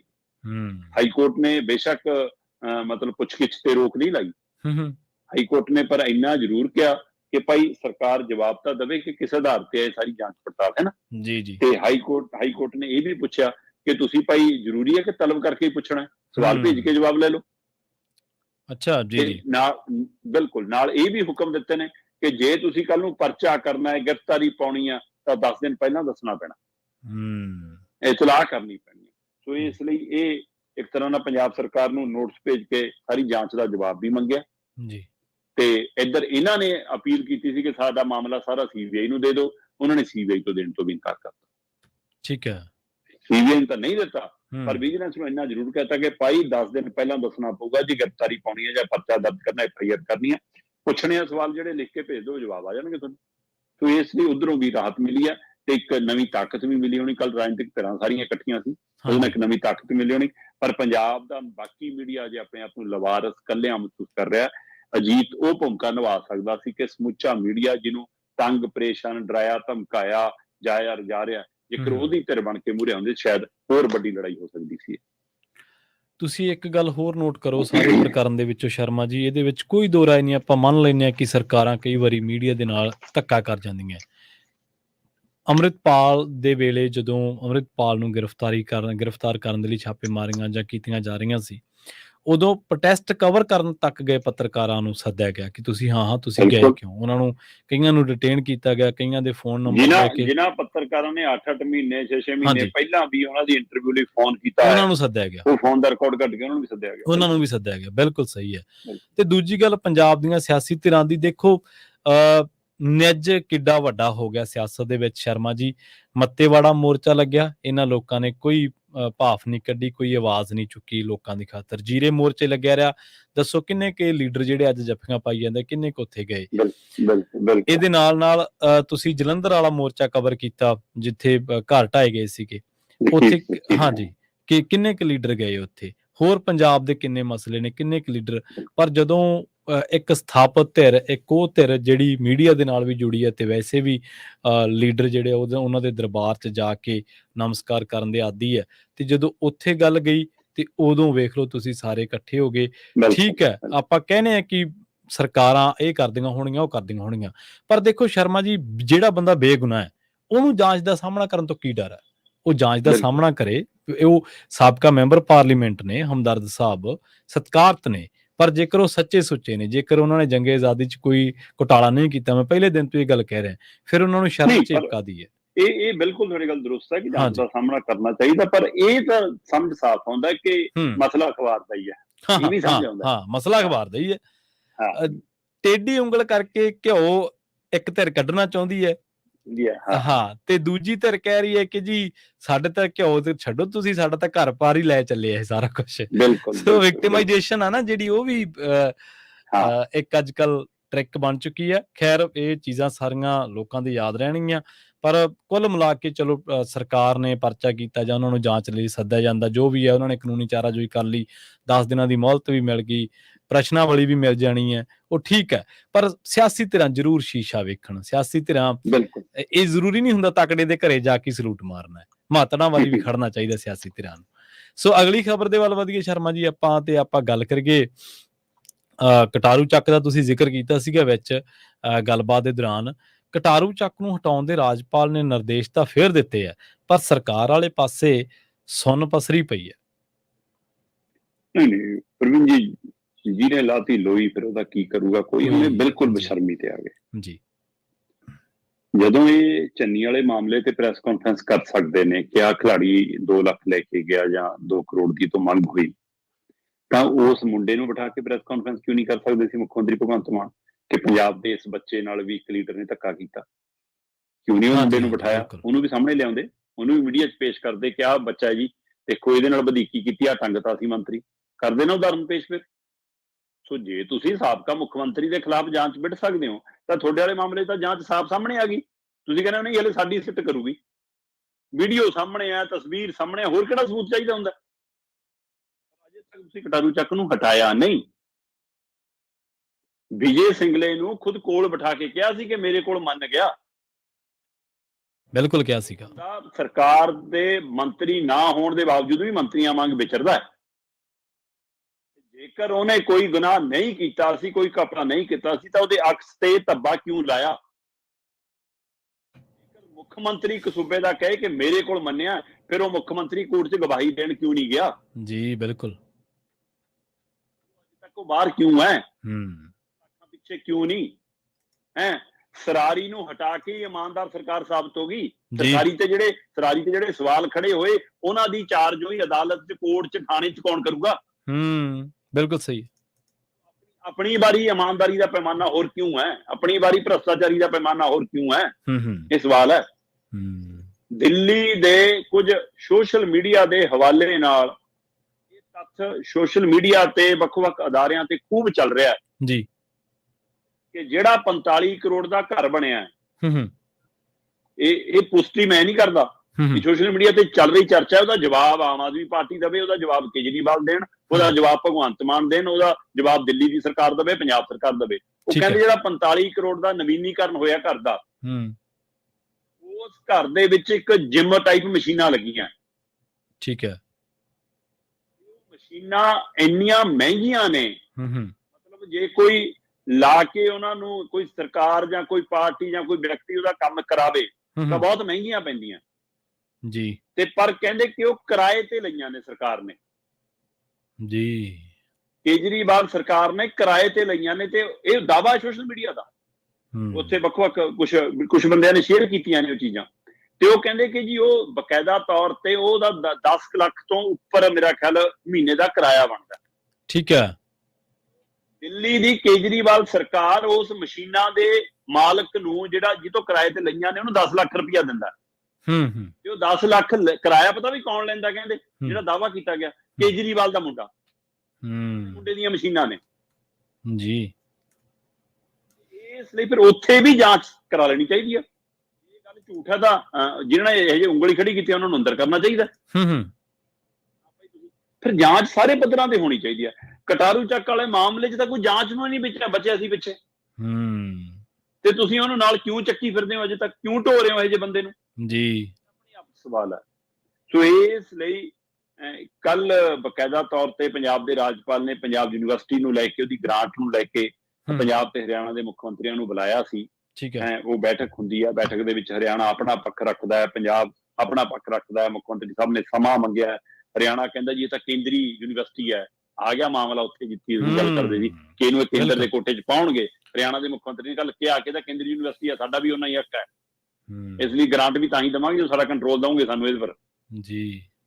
ਸੋ ਇਸ ਲਈ ਇਹ ਬੜੀ ਖੇਡ ਹੈ। ਤੇ ਪਰ ਉਸ ਤੋਂ ਬਾਅਦ ਜਦੋਂ ਪ੍ਰੈਸ ਨਾਲ ਗੱਲਬਾਤ ਹੋ ਰਹੀ ਸੀ ਰਾਜਪਾਲ ਹੋਰਾਂ ਦੀ, ਤਾਂ ਸਵਾਲ ਆ ਗਿਆ, ਇੱਕ ਪੱਤਰਕਾਰ ਨੇ ਸਵਾਲ ਪੁੱਛ ਲਿਆ ਜੀ ਕਿ ਕੀ ਬਣਿਆ, ਤੁਸੀਂ ਕਟਾਰੂ ਚੱਕ ਤੇ ਕਾਰਵਾਈ ਕਰਨ। ਧੰਨਵਾਦ, ਤੁਸੀਂ ਬਹੁਤ ਚੰਗਾ ਸਵਾਲ ਪੁੱਛਿਆ। ਮੈਂ ਤੁਹਾਡੇ ਮਾਧਿਅਮ ਰਾਹੀਂ ਮੁੱਖ ਮੰਤਰੀ ਭਗਵੰਤ ਮਾਨ ਨੂੰ, ਪੰਜਾਬ ਸਰਕਾਰ ਨੂੰ ਫੇਰ ਅਪੀਲ ਕਰਦਾ ਕਿ ਭਾਈ ਕਟਾਰੂ ਚੱਕ ਇੱਕ ਸੱਭਿਅਕ ਸਮਾਜ ਦੇ ਵਿੱਚ ਅਜਿਹੇ ਅਹੁਦਿਆਂ ਤੇ ਰਹਿਣ ਦਾ ਹੱਕਦਾਰ ਨਹੀਂ ਹੈਗਾ। ਜੋ ਉਹਦੇ ਖਿਲਾਫ ਜਾਂਚ ਆਈ, ਅਸੀਂ ਵੀਡੀਓ ਦੇਖੀ, ਵੀਡੀਓ ਅਸੀਂ ਜਾਂਚ ਲਈ ਭੇਜੀ, ਉਹਦੇ ਵਿੱਚ ਸਬੂਤ ਸਾਬਤ ਹੋ ਗਏ, ਸੱਚ ਸਾਬਤ ਹੋ ਗਈ। ਇਸ ਲਈ ਉਸਨੂੰ ਤੁਰੰਤ ਪ੍ਰਭਾਵ ਨਾਲ ਹਟਾਇਆ ਜਾਣਾ ਚਾਹੀਦਾ, ਉਹਨੂੰ ਉਹਦੇ ਤੇ ਨਹੀਂ ਰੱਖਣਾ ਚਾਹੀਦਾ। ਮੈਂ ਦੁਬਾਰਾ ਪੰਜਾਬ ਸਰਕਾਰ ਨੂੰ ਯਾਦ ਕਰਾਉਣਾ ਹੈ, ਦੁਬਾਰਾ ਉਹਨਾਂ ਦੇ ਧਿਆਨ 'ਚ ਲਿਆਉਣਾ ਕਿ ਭਾਈ ਇਹਨੂੰ ਰੱਖਣਾ ਸਹੀ ਨਹੀਂ ਗਾ। ਪਰ ਸਰਕਾਰ ਦੇ ਕੰਮ ਤੇ ਕਿੱਥੇ ਜੂੰ ਸਰਕਦੀ ਹੈ? ਸਰਕਾਰ ਕਹਿੰਦੀ ਅਸੀਂ ਤਾਂ ਬਸ਼ਰਮਾ ਐਂ ਖੇਡਾਂਗੇ। ਸੋ ਇਸ ਲਈ ਇਹ ਇੱਕ ਮਤਲਬ ਸਰਕਾਰ ਦਾ ਇੱਕ ਨਲਾਇਕਪਣਾ, ਨਖਿੱਧਪਣਾ, ਇਹ ਇੱਕ ਮਤਲਬ ਕਿ ਪੰਜਾਬ ਨੂੰ ਟਿੱਚ ਜਾਣ ਕੇ, ਲੋਕਾਂ ਨੂੰ ਟਿੱਚ ਜਾਣ ਕੇ, ਸੱਭਿਅਕ ਚੀਜ਼ਾਂ ਨੂੰ ਟਿੱਚ ਜਾਣ ਕੇ ਇਹ ਪ੍ਰਦਰਸ਼ਨ ਹੈ, ਅਫਸੋਸਜਨਕ। ਜੀ ਜੀ, ਅਗਲੀ ਖਬਰ ਦੇ ਵੱਲ ਵਧੀਏ ਸ਼ਰਮਾ ਜੀ, ਤੇ ਗੱਲ ਕਰੀਏ ਪਿਛਲੇ ਦਿਨੀ ਖਾਸੀ ਚਰਚਾ ਚੱਲੀ ਸੀਗੀ ਕਿ ਮੁੱਖ ਮੰਤਰੀ ਸਾਹਿਬ ਕੋਲੇ Z+ ਸੁਰੱਖਿਆ ਦੀ ਆਫਰ ਆਈ ਸੀਗੀ, ਉਹਨਾਂ ਨੂੰ ਕਿਹਾ ਗਿਆ ਸੀਗਾ ਕਿ ਤੁਸੀਂ ਲੈ ਲਓ, ਪਰ ਮੁੱਖ ਮੰਤਰੀ ਸਾਹਿਬ ਕਹਿੰਦੇ ਕਿ ਆਪਾਂ ਉਹ ਆਫਰ ਜਿਹੜੀ ਆ, ਉਹ ਜਿਹੜਾ ਪੇਸ਼ਕਸ਼ ਹੈ ਜਿਹੜੀ, ਉਹ ਨਕਾਰ ਦਿੱਤੀ ਹੈ। ਕੀ ਵਾਕਈ ਮਾਨ ਸਾਹਿਬ ਨੇ ਛੱਡ ਦਿੱਤੀ ਹੈ Z+ ਸੁਰੱਖਿਆ? ਦੇਖੋ, ਪਹਿਲੀ ਗੱਲ ਤਾਂ ਇਹ ਹੈ ਕਿ ਇਹ ਵਰਤਾਰਾ ਵੱਧਦਾ ਕਿਉਂ ਗਿਆ, ਇਹ ਆਪਣੇ ਆਪ ਸਵਾਲ ਹੈ। ਜਿਹੜੇ ਮੁੱਖ ਮੰਤਰੀ ਭਗਵੰਤ ਮਾਨ ਹੋਰੀ ਖੁਦ ਕਹਿੰਦੇ ਰਹੇ ਕਿ ਇੰਨੀਆਂ ਗੱਡੀਆਂ, ਇਹਨਾਂ ਨੇ ਕਾਫਲੇ ਵਿੱਚ ਅੱਗ ਬੁਝਾਊ ਗੱਡੀ ਆ, ਐਂਬੂਲੈਂਸ, ਜੇ ਉਹ ਇੰਨੇ ਕੁਝ ਦੀ ਕੀ ਲੋੜ ਹੁੰਦੀ ਹੈ ਨਾ, ਤੇ ਇਹਦੇ ਨਾਲ ਮੁਰਗੀ ਖਾਨੇ ਖੋਲ ਲਓ ਜੇ ਇੰਨਾ ਹੀ ਡਰ ਲੱਗਦਾ। ਸੋ ਉਹ ਮੁੱਖ ਮੰਤਰੀ ਸਾਹਿਬ ਦੇ ਕਾਫਲੇ 'ਚ ਵੀ ਪਹਿਲੇ ਮੁੱਖ ਮੰਤਰੀਆਂ ਨਾਲੋਂ ਵੀ 2-3 ਗੱਡੀਆਂ ਵੱਧੇ ਚੱਲਦੀਆਂ। ਕਹਿੰਦੇ ਬਾਦਲ ਦੇ ਟਾਈਮ 'ਚ 30 ਗੱਡੀਆਂ ਚੱਲਦੀਆਂ ਸੀ, ਕੈਪਟਨ ਤੇ ਚੰਨੀ ਦੇ ਟਾਈਮ 'ਚ 32 ਗੱਡੀਆਂ ਚੱਲਣ ਲੱਗ ਗਈਆਂ, ਹੁਣ ਕਹਿੰਦੇ 34 ਤੋਂ 35 ਗੱਡੀਆਂ ਕਾਫਲੇ 'ਚ ਚੱਲਦੀਆਂ। ਸੋ ਇਸ ਲਈ ਕਾਫਲਾ ਤਾਂ ਵਧਿਆ ਜੀ। ਪਰ ਇਹ ਸਭ ਦੇ ਦਰਮਿਆਨ ਕਹਿੰਦੇ ਜੀ ਕੇਂਦਰ ਨਾਲ ਰਾਬਤਾ ਚੰਗਾ ਹੈ ਨਾ, ਜਾਂ ਅਮਿਤ ਸ਼ਾਹ ਨਾਲ ਜਾਰੀ ਚੰਗੀ ਹੈ, ਜਾਂ ਉਹਨਾਂ ਨਾਲ ਅਪਰੋਚ ਚੰਗੀ ਹੈ, ਜਾਂ ਉਹ ਇਹਨਾਂ ਨੂੰ ਆਪਣੇ ਕੰਟਰੋਲ 'ਚ ਰੱਖਣਾ ਚਾਹੁੰਦੇ ਨੇ, ਆਪਣੇ ਆਸਾਨ ਥੱਲੇ ਰੱਖਣਾ ਚਾਹੁੰਦੇ ਨੇ। ਕਹਿੰਦੇ ਅਗਲੇ ਨੇ ਬਿਨਾਂ ਮੰਗਿਆਈ Z+ ਸੁਰੱਖਿਆ ਭੇਜੀ ਜੀ। ਤੇ ਇੱਧਰ ਪੰਜਾਬ ਦੇ ਵਿੱਚ ਤੁਸੀਂ ਜਨਤਕ ਕਰਦੇ ਹੋ ਕਿ ਇਹਨੂੰ ਸੁਰੱਖਿਆ ਦੀ ਲੋੜ ਨਹੀਂ, ਇਹਨੂੰ ਲੋੜ ਨਹੀਂ, ਅਸੀਂ ਹਟਾਤੀ, ਇਹਨੂੰ ਹਟਾਤੀ। ਤੇ ਜਦੋਂ ਆਪਣੀ ਆਈ ਤਾਂ ਆਪਣੀ ਵੀ ਕਹਿੰਦੇ ਮੈਂ ਛੱਡਤੀ ਜੀ। ਸੋ ਇਸ ਨਾਤੇ ਕੱਲ ਦਾ ਜਦੋਂ ਤੁਸੀਂ ਪ੍ਰੈਸ ਨੋਟ ਚੱਕੋਗੇ, ਸਰਕਾਰ ਦਾ ਇਹ ਸੁਨੇਹਾ ਚੱਕੋਗੇ, ਮੁੱਖ ਮੰਤਰੀ ਸਾਹਿਬ ਦਾ ਐਲਾਨ ਚੱਕੋਗੇ, ਤਾਂ ਇਹ ਤਾਰੀਫ ਕਰਨੀ ਬਣਦੀ ਹੈ ਕਿ ਹਾਂ ਬਾਈ ਮੁੱਖ ਮੰਤਰੀ ਨੇ ਕਮਾਲ ਕੀਤਾ ਕਿ ਲੈ ਭਾਈ ਘੱਟੋ ਘੱਟ Z+ ਤਾਂ ਹਟਾਤੀ, 32 ਗੱਡੀਆਂ ਨਾਲੇ ਸਾਰ ਰਿਹਾ, ਚਲੋ ਠੀਕ ਹੈ, ਕੋਈ ਨਾ 32, 33, 35 ਚੱਲਦੀਆਂ, ਚੱਲ ਲੈਣ ਦੋ, ਇੰਨੀਆਂ ਤਾਂ ਇਹ ਕਿਹੜਾ ਜ਼ਿਆਦੇ ਨੇ, ਇਹ ਤਾਂ ਮੁੱਖ ਮੰਤਰੀਆਂ ਨਾਲ ਚੱਲਦੀਆਂ ਹੁੰਦੀਆਂ ਨੇ, ਹੁਣ ਸਾਰਾ ਕੁਝ ਠੀਕ ਹੈ।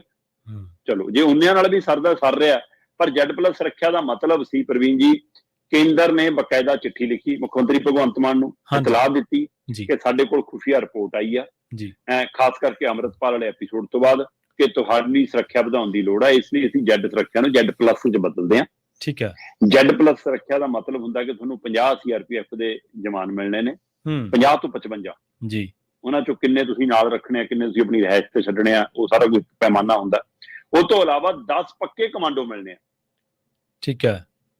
ਇਹ ਤੋਂ ਬਿਨਾਂ ਮੁੱਖ ਮੰਤਰੀ ਕੋਲ ਪਹਿਲਾਂ ਤੋਂ ਹੀ ਪੰਜਾਬ ਪੁਲਿਸ ਦੀ ਸੁਰੱਖਿਆ ਤੇ CM ਸਿਕਿਉਰਿਟੀ, ਦੋ ਚੀਜ਼ਾਂ ਨੇ, 2 ਲੇਅਰ ਪਹਿਲਾਂ ਹੀ ਹੈਗੀਆਂ ਜੀ, ਤੇ ਉਹਨਾਂ 2 ਲੇਅਰ ਹੋਰ ਹੋ ਜਾਣੀ ਸੀ, 4 ਲੇਅਰ ਦੀ ਇੱਕ ਤਰ੍ਹਾਂ ਦੀ ਸੁਰੱਖਿਆ ਹੋ ਜਾਣੀ ਸੀ।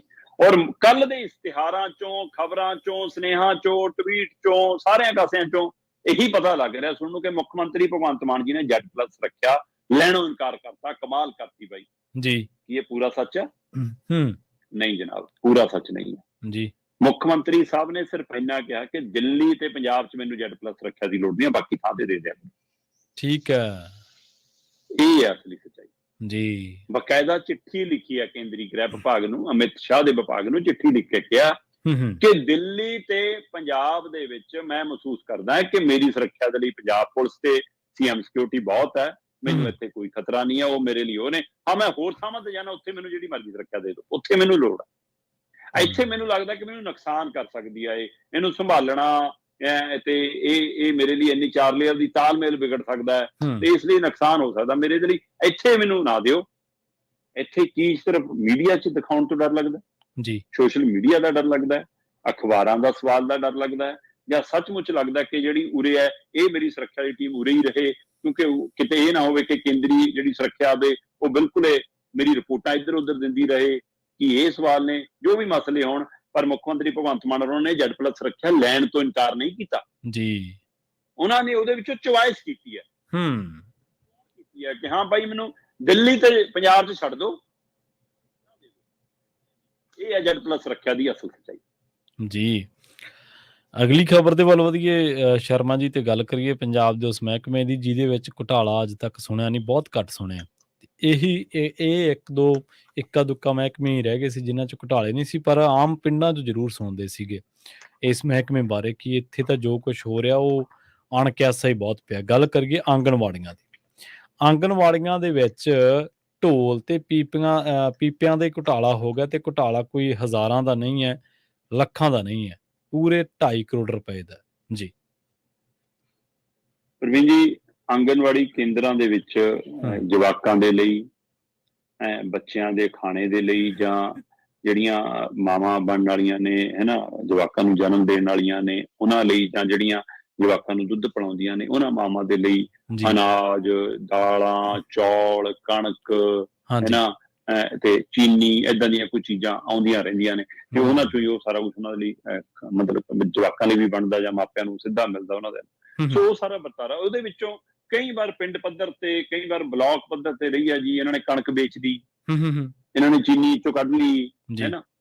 ਉਹ ਖਾਣ ਵਾਲੀ ਚੀਜ਼ ਨੂੰ ਬੰਦਾ ਖਾ ਲੂਗਾ, ਚਲੋ ਜਿਹਨੇ ਘਪਲਾ ਕੀਤਾ। ਵੈਸੇ ਤਾਂ ਮਤਲਬ ਕਿ ਇੱਕ ਦਾਣਾ ਚੱਕਣਾ ਤੇ ਇੱਕ ਬੋਰੀ ਚੱਕਣਾ ਗੁਨਾਹ ਤਾਂ ਗੁਨਾਹ ਹੀ ਹੈ, ਹੈ ਨਾ। ਪਰ ਆਹ ਹੁਣ ਬੜੇ ਪੱਧਰ ਦਾ ਘਟਾਲਾ ਹੈ। ਇਹ ਹੁਣ ਮੈਨੂੰ ਇਹ ਲੱਗਦਾ ਕਿ ਇਹ ਪਾਰਟੀਆਂ ਦੇ ਪੱਧਰ ਤੇ, ਸਰਕਾਰਾਂ ਦੇ ਪੱਧਰ ਤੇ, ਲੀਡਰਾਂ ਦੇ ਪੱਧਰ ਤੇ ਨਹੀਂ ਹੈ, ਸਿਰਫ ਅਫਸਰਸ਼ਾਹੀ ਦੇ ਪੱਧਰ ਤੇ। ਠੀਕ ਹੈ। ਇਸੇ ਲਈ ਇਹ ਢੋਲ ਦਾ ਢੱਕਣ ਖੁੱਲਿਆ ਹੀ ਨਹੀਂ, ਇਸੇ ਲਈ ਇਹ ਪੀਪੇ ਨੂੰ ਕੁੰਡੀ ਲੱਗੀ ਰਹੀ। ਘਟਾਲਾ 2014-15 ਤੇ 2017-18 ਚ ਅੰਜਾਮ ਦਿੱਤਾ ਗਿਆ ਜੀ। ਅਜੇ ਤੱਕ ਇਹਦੀ ਭਾਂਫ ਨਹੀਂ ਨਿਕਲਣ ਦਿੱਤੀ। ਪੰਜਾਬ ਦੇ ਵਿੱਚ ਇਸ ਮੌਕੇ 27,232 ਦੇ ਕਰੀਬ ਆਂਗਨਵਾੜੀ ਕੇਂਦਰ ਨੇ। ਠੀਕ ਹੈ। ਤੇ ਇਹਨਾਂ ਆਂਗਨਵਾੜੀ ਕੇਂਦਰ, ਹਰ ਆਂਗਨਵਾੜੀ ਕੇਂਦਰ ਦੇ ਲਈ ਤਿੰਨ ਮਤਲਬ ਕਿ ਢੋਲ ਖਰੀਦੇ ਗਏ, ਜਿਨ੍ਹਾਂ ਚ ਘੱਟੋ ਘੱਟ 100 ਕਿਲੋ ਕਣਕ, 100 ਕਿਲੋ ਚੌਲ ਜਾਂ ਚੀਨੀ ਜਾਂ ਹੋਰ ਦਾਲਾਂ ਦੂਲਾਂ ਰੱਖੀਆਂ ਜਾ ਸਕਣ। ਘੱਟੋ ਘੱਟ ਤਿੰਨ ਢੋਲ ਤਾਂ ਹਰੇਕ ਲਈ ਬਣਵਾਏ ਗਏ ਜੀ। 27,000 ਤੋਂ ਵੱਧ ਨੇ ਤਾਂ ਤੁਸੀਂ ਅੰਦਾਜ਼ਾ ਲਾ ਲਓ, ਲਗਭਗ ਮਤਲਬ ਕਿ 1 ਲੱਖ ਦੇ ਕਰੀਬ ਇਹ ਚੀਜ਼ਾਂ, ਮਤਲਬ ਕਿ ਜੀ ਇੱਕ ਦੇ 3 ਦੇ ਹਿਸਾਬ ਨਾਲ ਵੀ ਲਾਓ ਤਾਂ ਵੀ ਤੁਸੀਂ ਦੇਖ ਲਓ 30,000 ਇੱਕ ਹੈ, 30,000 ਇੱਕ ਹੈ, 30,000 ਇੱਕ ਹੈ, ਤਾਂ ਲੱਖ ਦੇ ਕਰੀਬ ਇਹ ਮੋਟਾ ਜਿਹਾ ਹਿਸਾਬ ਜਾਂਦਾ। ਹੁਣ ਉਹ ਸਾਰਿਆਂ ਦੇ ਵਿੱਚ ਘਪਲਾ ਕਿਸ ਪੱਧਰ ਤੇ ਹੋਇਆ? ਚਾਦਰ ਘਟੀਆ ਲਵਾ ਲਓ। ਚਲੋ ਇਹ ਤਾਂ ਬੱਸਾਂ ਦੀ ਬਾਡੀਆਂ ਨੂੰ ਵੀ ਘਟੀਆ ਲੱਗਣ ਦਾ ਮਸਲਾ ਖੜਾ ਹੈ ਜੇ। ਹਾਂਜੀ ਬਿਲਕੁਲ। ਪਰ ਜੇ ਬੱਸ 'ਚ ਬਾਡੀ ਘਟੀਆ ਲੱਗ ਜਵੇ, ਦੇ ਵਿੱਚ ਸਫ਼ਰ ਕਰਨ ਵਾਲੀਆਂ ਸਵਾਰੀਆਂ ਲਈ ਦਿੱਕਤ ਤਾਂ ਹੈ, ਪਰ ਇਹ ਤਾਂ ਨਹੀਂ ਗਾ ਨਾ ਕਿ ਬੜੀ ਬੱਸ ਨੂੰ ਮਿੰਨੀ ਬੱਸ ਬਣਾ ਕੇ ਲਿਆਂਦਾ ਅਗਲਿਆਂ ਨੇ, 65 ਸੀਟਰ 56 ਸੀਟਰ ਨੂੰ 30 ਸੀਟਰ ਬਣਾ ਲਿਆ। ਮਟੀਰੀਅਲ ਹੀ ਘਟੀਆ, ਉਹ ਕੁਝ ਹੋਇਆ, ਉਹ ਵੀ ਹੋਇਆ। ਮਟੀਰੀਅਲ ਵੀ ਘਟੀਆ, ਚਾਦਰ ਵੀ ਘਟੀਆ ਲਵਾਈ ਪੀਪਿਆਂ ਢੋਲਾਂ ਨੂੰ। ਤੇ 100 ਕਿਲੋ ਵਾਲੇ 60 ਤੇ 70 ਕਿਲੋ ਵਾਲੇ ਖਰੀਦੇ। ਕਾਗਜ਼ਾਂ 'ਚ 100 ਕਿਲੋ ਵਾਲੇ ਨੇ ਜੀ। ਉਹਦੀ ਅਨਾਜ ਦੀ, ਕਣਕ ਚੌਲ ਦਾਲਾਂ ਸੰਭਾਲਣ ਦੀ ਜਿਹੜੀ ਮਤਲਬ ਕਿ ਉਹਦੀ ਸ਼ਕਤੀ ਹੈ ਨਾ, ਉਹਦੀ ਸੰਭਾਲਣ ਸ਼ਕਤੀ ਜਿਹੜੀ ਆ ਉਹ ਸਿਰਫ 60 ਕਿਲੋ ਜਾਂ 70 ਕਿਲੋ ਵਾਲੀ ਹੈ। ਇੱਥੇ ਵੀ ਘਪਲਾ ਹੋਇਆ। ਸੋ ਕਰੀਬ ਇਹ 2.5 ਕਰੋੜ ਤੋਂ ਉੱਪਰ ਦਾ ਘਟਾਲਾ ਦੱਸਿਆ ਜਾ ਰਿਹਾ। ਇਸ ਮਸਲੇ ਦੇ ਉੱਤੇ ਇਹ ਆਡਿਟ ਹੋਇਆ, ਜਦੋਂ ਲੇਖਾ ਪੰਜਾਬ ਦਾ ਵਿਭਾਗ ਆ ਉਹਦੇ ਬਾਰੇ ਜਦੋਂ ਆਡਿਟ ਹੋਇਆ, ਉਹਦੇ ਵੀ ਸਾਹਮਣੇ ਆਇਆ ਕਿ 2014-15 ਤੇ 2017-18 ਦੇ ਵਿੱਚ ਬਕਾਇਦਾ ਪੰਜਾਬ ਦੇ 27,232 ਆਂਗਨਵਾੜੀ ਕੇਂਦਰਾਂ ਦੇ ਵਿੱਚ ਹਰੇਕ ਦੇ ਅੰਦਰ ਤਿੰਨ ਢੋਲ ਜਾਂ ਪੀਪੇ ਜਿਹੜੇ ਅਨਾਜ ਸੰਭਾਲਣ ਲਈ, ਦਾਲਾਂ ਸੰਭਾਲਣ ਲਈ ਖਰੀਦੇ ਗਏ। ਉਹਦੀ ਬਣਤਰ ਦੇ ਵਿੱਚ ਵੀ, ਉਹਦੀ ਕਿਲੋਆਂ ਦੇ ਹਿਸਾਬ ਨਾਲ ਸੰਭਾਲਣ ਦੀ ਸ਼ਕਤੀ ਦੇ ਹਵਾਲੇ ਨਾਲ ਵੀ, ਤੇ ਉਹਦੀ ਕੁਆਲਿਟੀ ਦੇ ਹਿਸਾਬ ਨਾਲ ਉਹਦੀਆਂ ਚਾਦਰ ਦੀ ਵੀ, ਉਹ ਸਾਰਾ ਕੁਛ ਇਹਨਾਂ ਘਟੀਆ ਮਟੀਰੀਅਲ ਲਾਇਆ ਗਿਆ। ਤੇ ਪਰ ਜਦੋਂ ਇਹਦੇ ਪਰ ਸਵਾਲ ਉੱਠੇ ਤਦ ਅਫਸਰਸ਼ਾਹੀ ਨੇ ਫਾਈਲਾਂ ਦੱਬੀਆਂ, ਤਦ ਤੇ ਜਾਂਚ ਦੱਬੀ। ਸੋ ਹੁਣ ਬਕਾਇਦਾ ਤੌਰ ਤੇ ਪੰਜਾਬ ਦੀ ਮਾਨ ਸਰਕਾਰ ਦੇ ਸਮਾਜ ਕਲਿਆਣ ਵਿਭਾਗ ਨੇ ਇਹ ਤੱਥ ਸਾਹਮਣੇ ਲਿਆ ਕੇ ਸਾਹਮਣੇ ਰੱਖਤੇ ਤੇ ਉਹਨੂੰ ਕਹਿੰਦੇ ਬਖਸ਼ਾਂਗੇ ਨਹੀਂ। ਸਵਾਲ ਇਹ ਕਿ ਕੀ ਉਹ ਅਫਸਰ ਟੰਗੇ ਜਾਣਗੇ, ਕੀ ਉਹ ਅਫਸਰਾਂ ਤੇ ਕਾਰਵਾਈ ਹੋਊਗੀ? ਜਿਹੜੇ ਢੋਲਾਂ ਦੇ ਵਿੱਚ ਘਪਲੇ ਕਰ ਸਕਦੇ ਨੇ, ਉਹ ਅਨਾਜ 'ਚ ਕਿੰਨੇ ਘਪਲੇ ਕਰਦੇ ਹੋਣੇ, ਇੱਥੋਂ ਦਾ ਜੇ ਗੱਲ। ਜੀ। ਤੇ ਉੱਥੇ ਵੀ ਫਿਰ 50 ਕਿਲੋ ਵਾਲੀ ਬੋਰੀ, 30 ਕਿਲੋ ਵਾਲੀ ਉਹ ਤਾਂ ਨਹੀਂ ਪਹੁੰਚਦੀ ਕਿਤੇ। ਉੱਥੇ ਚੀਨੀ ਦੀ ਥਾਂ ਤੇ ਬੂਰਾ ਤਾਂ ਨਹੀਂ ਪਹੁੰਚਦਾ, ਹੈ ਨਾ। ਉੱਥੇ ਕਿਹੜੀ ਕਣਕ ਜਾਂਦੀ ਹੈ, ਫਿਰ ਕਿਹੜੀ ਦਾਲ ਜਾਂਦੀ ਹੈ, ਖਾਣ ਜੋਗੀ ਵੀ ਹੈ ਕਿ ਨਹੀਂ? ਇਹ ਵੀ ਇੱਕ ਵੱਡਾ ਸਵਾਲ ਖੜਾ ਹੈ। ਸੋ ਇਹ ਕਈ ਪਹਿਲੂ ਨੇ ਜੀ। ਇਸ ਪਹਿਲੂ ਤੇ ਦੇਖਦੇ ਹਾਂ ਹੁਣ ਆਉਣ ਵਾਲੇ ਸਮੇਂ 'ਚ ਕੀ ਐਕਸ਼ਨ ਹੁੰਦਾ। ਸੋ ਇਹ ਬਾਦਲਾਂ ਦੇ ਰਾਜ 'ਚ ਤੇ ਕੈਪਟਨ ਦੇ ਰਾਜ 'ਚ ਹੋਏ ਕਾਰੇ ਨੇ, ਪਰ ਇਸ ਕਾਰਿਆਂ ਦੇ ਵਿੱਚ ਮਹਿਸੂਸ ਇਹ ਕੀਤਾ ਗਿਆ ਕਿ ਇਹਦੇ ਵਿੱਚ ਅਫਸਰਸ਼ਾਹੀ ਦੀ ਜ਼ਿਆਦਾ ਸ਼ਰਾਰਤ ਆ। ਔਰ ਆਪਾਂ ਪਹਿਲਾਂ ਵੀ ਗੱਲ ਕਰਦੇ ਰਹੇ ਹਾਂ ਕਿ ਕੋਈ ਵੀ ਸਰਕਾਰ, ਕੋਈ ਵੀ ਲੀਡਰ, ਕੋਈ ਵੀ ਪਾਰਟੀ ਅਫਸਰਸ਼ਾਹੀ ਜਿਹਨੇ ਫਾਈਲਾਂ ਚਲਾਉਣੀਆਂ, ਫਾਈਲਾਂ ਦਿਖਾਉਣੀਆਂ, ਸਕੀਮ ਦੱਸਣੀ, ਸਕੀਮ ਲਾਉਣੀ, ਉਹਨਾਂ ਤੋਂ ਬਿਨਾਂ ਨਹੀਂ ਸਕਦਾ। ਅਧਿਕਾਰੀ ਤੇ ਅਫਸਰ ਜੇਕਰ ਤੈਅ ਕਰ ਲੈਣ ਕਿ ਅਸੀਂ ਪੰਜਾਬ ਨਾਲ ਖੜਨਾ, ਪੰਜਾਬ ਪੱਖੀ ਹੋ ਜਾਣਾ, ਤਾਂ ਮਜਾਲ ਆ ਕੋਈ ਮੰਤਰੀ ਸੰਤਰੀ ਕੋਈ ਘਪਲੇ ਕਰਨੀ ਨੂੰ ਮੂੰਹ ਵੀ ਕਰ ਦੇਵੇ। ਸੋ ਇਸ ਲਈ, ਪਰ ਜਦੋਂ ਬਾੜੇ ਖੇਤ ਨੂੰ ਖਾਣ ਲੱਗ ਜਾਵੇ ਤਾਂ ਅਫਸੋਸ, ਜਿਹੜੇ ਇੰਨੀਆਂ ਲੱਖਾਂ ਦੀਆਂ ਤਨਖਾਹਾਂ ਲੈ ਕੇ ਨਹੀਂ ਜਿਹਨਾਂ ਢਿੱਡ ਭਰਦਾ, ਉਹ ਫਿਰ ਢੋਲ ਪੀਪੇ ਖਾ ਕੇ ਵੀ ਕੀ ਢਿੱਡ ਭਰੂਗਾ? ਪਹਿਲਾਂ ਤਾਂ ਕਹਿੰਦੇ ਜੀ ਮਤਲਬ ਬੱਚਿਆਂ ਦੇ ਹਿੱਸੇ ਦਾ ਅਨਾਜ ਹੀ ਖਾਂਦੇ ਸੀ, ਬੁਢਾਪੇ ਪੈਨਸ਼ਨਾਂ ਹੀ ਖਾਂਦੇ ਸੀ, ਚੀਜ਼ਾਂ ਹੀ ਖਾਂਦੇ ਸੀ। ਹੁਣ ਤਾਂ ਇਹ ਲੋਹੇ ਦੇ ਢੋਲ ਪੀਪੇ ਵੀ ਖਾਣ ਲੱਗ ਗਏ। ਸ਼ਰਮਨਾਕ ਹੈ। ਹਾਂਜੀ ਬਿਲਕੁਲ। ਖਾਣ ਵਾਲੇ ਸੜਕਾਂ ਪੁਲ ਵੀ ਖਾ ਗਏ, ਪੁਲੀਆਂ ਵੀ ਖਾ ਗਏ, ਪੱਥਰ ਵੀ ਖਾ ਗਏ, ਰੇਤ ਬਜਰੀ ਵੀ ਖਾ ਗਏ, ਰੇਤਾ ਵੀ ਖਾ ਗਏ। ਗੱਲ ਇਹ ਹੈ ਸ਼ਰਮਾ ਜੀ ਕਿ ਆਫ ਦੀ ਰਿਕਾਰਡ ਬਹੁਤ ਲੋਕ ਇਹ ਗੱਲ ਦੱਸਦੇ ਨੇ ਕਿ ਜਿਹੜੀਆਂ ਆਂਗਣਵਾੜੀਆਂ ਪਿੰਡਾਂ ਦੇ ਵਿੱਚ ਚੱਲ ਰਹੀਆਂ ਜਾਂ ਸ਼ਹਿਰਾਂ ਦੇ ਵਿੱਚ ਚੱਲ ਰਹੀਆਂ, ਇਹਨਾਂ ਕੋਲੇ ਗਰਭਵਤੀ ਔਰਤਾਂ ਦਾ ਸਾਰਾ ਡਾਟਾ ਰੱਖਣ ਦਾ ਜ਼ਿੰਮਾ ਹੁੰਦਾ ਤੇ ਉਹਨਾਂ ਔਰਤਾਂ ਵਾਸਤੇ 2-3 ਮਹੀਨਿਆਂ ਬਾਅਦ ਕੋਈ ਪੰਜੀਰੀ, ਕੋਈ ਉਹਨਾਂ ਵਾਸਤੇ ਕੋਈ ਡਾਈਟ, ਇਹ ਸਾਰਾ ਕੁਝ ਮਿਲਦਾ ਹੈ, ਸਰਕਾਰ ਤੋਂ ਮਿਲਦਾ ਹੈ। ਇਹ ਕਈ ਕਲਿਆਣਕਾਰੀ ਸਕੀਮਾਂ ਹੈਗੀਆਂ ਵੀ ਨੇ, ਆਪਾਂ ਇਹ ਨਹੀਂ ਕਹਿ ਸਕਦੇ ਕਿ ਸਰਕਾਰ ਨਿਰਾ ਪੂਰਾ ਲੁੱਟਣ ਤੇ ਹੀ ਲੱਗ ਗਈ ਆ, ਪਰ ਉਹ ਪਹੁੰਚਦਾ ਨਹੀਂ ਪਹੁੰਚਦਾ। ਹੁਣ ਸਰਕਾਰ ਨੇ ਤਾਂ ਐਲੋਕੇਟ ਕਰਤੀ ਸਕੀਮ, ਵਿਭਾਗ ਨੂੰ ਪੈਸੇ ਦਿੱਤੇ, ਵਿਭਾਗ ਨੇ ਖਰੀਦ ਕੇ ਹੁਣ ਲੋਕਾਂ ਤੱਕ ਪਹੁੰਚਾਉਣੀ ਹੈ। ਜ਼ਿੰਮਾ ਤਾਂ ਵਿਭਾਗ ਦਾ ਹੀ ਹੈ ਨਾ, ਜ਼ਿੰਮਾ ਤਾਂ ਜਿਹੜੇ 70-70 80-80 ਹਜ਼ਾਰ ਰੁਪਇਆ ਤਨਖਾਹ ਲੈਂਦੇ ਉਹਨਾਂ ਦਾ ਹੀ ਹੈ ਨਾ। ਉਹ ਹੁਣ ਕੀ ਹੁੰਦਾ ਹੈ ਕਿ ਜਿੱਥੇ ਤੱਕ ਕੋਈ ਐਜੂਕੇਟਡ ਬੀਬੀ, ਕੋਈ ਮੰਨ ਲਓ ਸਮਾਜ ਦੇ ਵਿੱਚੋਂ ਆ, ਕੋਈ ਪੜ੍ਹੀ ਲਿਖੀ ਹੈ, ਉਹਨੂੰ ਤਾਂ ਉਹ ਚੀਜ਼ਾਂ ਦੇ ਦਿੱਤੀਆਂ ਜਾਂਦੀਆਂ, ਦੱਸ ਦਿੱਤਾ ਜਾਂਦਾ, ਪਰ ਜਿਹੜੀਆਂ ਬੀਬੀਆਂ ਵਿਚਾਰੀਆਂ ਮਾਤੜ ਹੁੰਦੀਆਂ, ਅਨਪੜ੍ਹ ਹੁੰਦੀਆਂ, ਜਿਨ੍ਹਾਂ ਨੂੰ ਪਤਾ ਹੀ ਨਹੀਂ ਹੁੰਦਾ, ਉਹਨਾਂ ਤੋਂ ਫਿਰ ਪਰਦਾ ਕਰ ਲਿਆ ਜਾਂਦਾ, ਕਹਿ ਦਿੰਦੇ ਇਸ ਵਾਰੀ ਤਾਂ ਆਈ। ਸੋ ਇਹ ਵੀ ਗੋਰਖ ਧੰਦਾ, ਹਾਂ ਇਹ ਵੀ ਗੋਰਖ ਧੰਦਾ ਚੱਲਦਾ। ਕਈ ਵਾਰੀ ਇਹ ਚੀਜ਼ਾਂ ਕਈ ਥਾਵਾਂ ਤੇ ਤਾਂ ਪ੍ਰਵੀਨ ਜੀ ਇਹ ਵੀ ਸਥਿਤੀ ਹੈ ਸਾਰੇ ਆਂਗਨਵਾੜੀ ਕੇਂਦਰਾਂ ਦੀ, ਪਰ ਜ਼ਿਆਦਾਤਰ ਚ ਹੈਗੀ ਹੈ। ਹਾਂਜੀ, ਕਿ ਜਵਾਕ 10 ਹੁੰਦੇ ਨੇ, ਦਿਖਾਏ 70 ਹੁੰਦੇ ਨੇ। ਹਾਂਜੀ ਬਿਲਕੁਲ। ਜਿੱਦਣ ਜਾਂਚ ਹੋਣੀ ਹੁੰਦੀ ਹੈ ਉਦੋਂ ਅਫਸਰ ਆਪੇ ਦੱਸ ਦਿੰਦੇ ਨੇ ਕਿ ਭਾਈ ਅੱਜ ਤੇਰੇ ਆਂਗਨਵਾੜੀ ਕੇਂਦਰ ਦੀ ਜਾਂਚ ਹੋ, ਆਪਣੇ ਨਿਆਣੇ ਪੂਰੇ ਕਰ ਲੈ। ਜੀ ਜੀ। ਫਿਰ ਉਹ ਦੂਏ ਕੇਂਦਰਾਂ ਤੋਂ ਬੁਲਾ, ਇੱਧਰੋਂ ਬੁਲਾ, ਉੱਥੋਂ ਬਿਠਾ ਕੇ ਪੂਰੇ, ਕਈ ਥਾਵਾਂ ਤੇ ਹੁੰਦਾ। ਹਾਂਜੀ, ਕਈ ਥਾਵਾਂ ਤੇ ਮੈਨੂੰ ਤਾਂ ਇਹ ਲੱਗਦਾ ਕਿ ਬਹੁ ਗਿਣਤੀ ਥਾਵਾਂ ਤੇ ਏਦਾਂ ਹੋਣਾ। ਚਲੋ ਹੋਣੇ ਆ ਕਈ ਵਿਚਾਰੇ ਮੁਲਾਜ਼ਮ ਜਿਹੜੇ ਚੰਗਾ ਕੰਮ ਕਰਦੇ ਆ, ਪਰ ਇਹ ਐਸਾ ਇੱਕ ਮਹਿਕਮਾ ਜਿਹਦੇ ਚ ਇੰਨਾ ਪਰਦਾ ਜਿਹਦੇ ਬਾਰੇ ਲੋਕਾਂ ਨੂੰ ਬਹੁਤ ਘੱਟ ਪਤਾ, ਤੇ ਮੋਸਟਲੀ ਹੁੰਦਾ ਕੀ ਹੈ ਕਿ ਆਮ ਤੌਰ ਤੇ ਆਪਣੇ ਕੋਈ ਨੇੜਲਾ, ਕੋਈ ਲਿਹਾਜੀ, ਕੋਈ ਵੀ ਬੰਦਾ ਇਸ ਨਾਲ ਜੁੜਿਆ ਹੁੰਦਾ ਸਿੱਧੇ ਜਾਂ ਸਿੱਧੇ ਤੌਰ ਤੇ, ਉਹ ਪੰਚਾਇਤਾਂ ਨਾਲ ਜਾਂ ਕਿਵੇਂ ਸਹਿਮਤੀਆਂ ਚੱਲਦੀਆਂ ਹੀ ਆ, ਤਾਂ ਉੱਥੇ ਫਿਰ ਬੰਦਾ ਕਹਿੰਦਾ ਯਾਰ ਛੱਡ, ਆਪਾਂ ਕੀ ਲੈਣਾ। ਪਰ ਇਸੇ ਗੱਲ ਦੇ ਵਿੱਚ, ਚੱਲ ਛੱਡ ਪੁਰਾਣੀ ਗੱਲ ਦੇ ਵਿੱਚ, ਬਹੁਤ ਲੋਕ, ਬਹੁਤ ਖਾਸ ਕਰਕੇ ਗਰੀਬ ਲੋਕ, ਖਾਸ ਕਰਕੇ ਉਹ ਲੋਕ ਜਿਨ੍ਹਾਂ ਕੋਲੇ ਪੂਰੀ ਜਾਣਕਾਰੀ ਨਹੀਂ, ਉਹ ਵਿਚਾਰੇ ਵਿਰਵੇ ਰਹਿ ਜਾਂਦੇ ਆ। ਉਹ ਜੋ ਉਹਨਾਂ ਨੂੰ ਹੱਕ ਹਕੂਕ ਸਰਕਾਰ ਨੇ ਦਿੱਤਾ ਹੈ, ਉਹ ਸਿਰਫ ਉਹਨਾਂ ਤੱਕ ਇਸ ਕਰਕੇ ਨਹੀਂ ਪਹੁੰਚਦਾ ਕਿਉਂਕਿ ਉਹਨਾਂ ਨੂੰ ਜਾਣਕਾਰੀ ਨਹੀਂ ਹੁੰਦੀ ਇਹਦੇ ਲਈ। ਚਲੋ ਖੈਰ, ਇਹ ਵੀ ਵਾਰੀਆਂ ਕਦੇ ਆ ਜਾਣਗੀਆਂ, ਇਹ ਕਿੰਨਾ ਕੁ ਚਿਰ ਲੁਕਿਆ ਰਹੂਗਾ ਕੰਮ, ਐਕਸਪੋਜ਼ ਹੋਣਾ ਚਾਹੀਦਾ ਹੈ। ਆਪਾਂ ਅਕਸਰ ਹੀ ਸਿਆਸਤਦਾਨਾਂ ਨੂੰ ਹਰ ਇੱਕ ਗੱਲ ਦੇ ਵਿੱਚ ਫੜ ਲੈਂਦੇ ਹਾਂ, ਪਰ ਸਾਰੀਆਂ ਗੱਲਾਂ ਦੇ ਵਿੱਚ ਸਿਆਸਤਦਾਨ ਵੀ ਜ਼ਿੰਮੇਵਾਰ ਨਹੀਂ ਹੈ, ਪਰ ਕਿਉਂਕਿ ਉਹ ਜਦੋਂ ਸੱਤਾ ਦੇ ਵਿੱਚ ਹੁੰਦਾ ਉਦੋਂ ਪਰਦਾਪੋਸ਼ੀਆਂ ਕਰਦਾ, ਇਸ ਕਰਕੇ ਸਾਨੂੰ ਹੁਣ ਜ਼ਿੰਮੇਵਾਰ ਵਾਲੀ ਕਟਹਿਰੇ ਦੇ ਵਿੱਚ ਖੜਾ ਕਰਨਾ ਪੈਂਦਾ। ਜਾਂਦੇ ਸ਼ਰਮਾ ਜੀ ਗੱਲ ਕਰੀਏ ਉਸ ਮਸਲੇ ਦੀ, ਜਿਸ ਮਸਲੇ ਕਰਕੇ ਭਾਰਤ ਦੀਆਂ ਧੀਆਂ, ਖਿਡਾਰੀ, ਉਹਨਾਂ ਦਾ ਮਨੋਬਲ ਡਿੱਗ ਚੁੱਕਿਆ। ਉਹਨਾਂ ਦੇ ਮਨਾਂ ਦੇ ਵਿੱਚ ਬਹੁਤ ਤਰ੍ਹਾਂ ਦੇ ਸ਼ੰਕੇ, ਤੌਖਲੇ, ਖਦਸ਼ੇ ਨੇ ਕਿ ਹੁਣ ਸਾਡਾ ਬਣੂ ਕੀ। ਬਹੁਤ ਪਿੰਡਾਂ ਦੇ ਵਿੱਚ ਕੁੜੀਆਂ ਸਿਰਫ ਇਸ ਕਰਕੇ ਖੇਡਾਂ ਤੋਂ ਕਿਨਾਰਾ ਕਰ ਗਈਆਂ ਨੇ ਕਿ ਹੁਣ ਸੁਣਵਾਈ ਕਰਨ ਵਾਲਾ ਕੋਈ ਨਹੀਂ ਗਾ, ਤੇ ਇਹ ਸਾਰੇ ਪ੍ਰਕਾਰ ਨੇ ਇੱਕ ਆਮ ਇਨਸਾਨ ਦੇ ਮਨ ਨੂੰ ਬੜੀ ਢਾਲ ਆਈ ਹੈ ਕਿ ਇਸ ਤਰ੍ਹਾਂ ਵੀ ਹੋ ਸਕਦਾ। ਗੱਲ ਕਰੀਏ ਪਹਿਲਵਾਨਾਂ ਦੀ, ਕੁਸ਼ਤੀ ਦੀ, ਕਹਿੰਦੇ ਕਿ ਹੁਣ ਜਿਹੜਾ ਕੁਸ਼ਤੀ ਦਾ ਮਹਾਂਭਾਰਤ ਹੈ ਉਹ ਵੀ ਹੁਣ ਕੁਰੂਕਸ਼ੇਤਰ ਤੋਂ ਹੋਊਗਾ।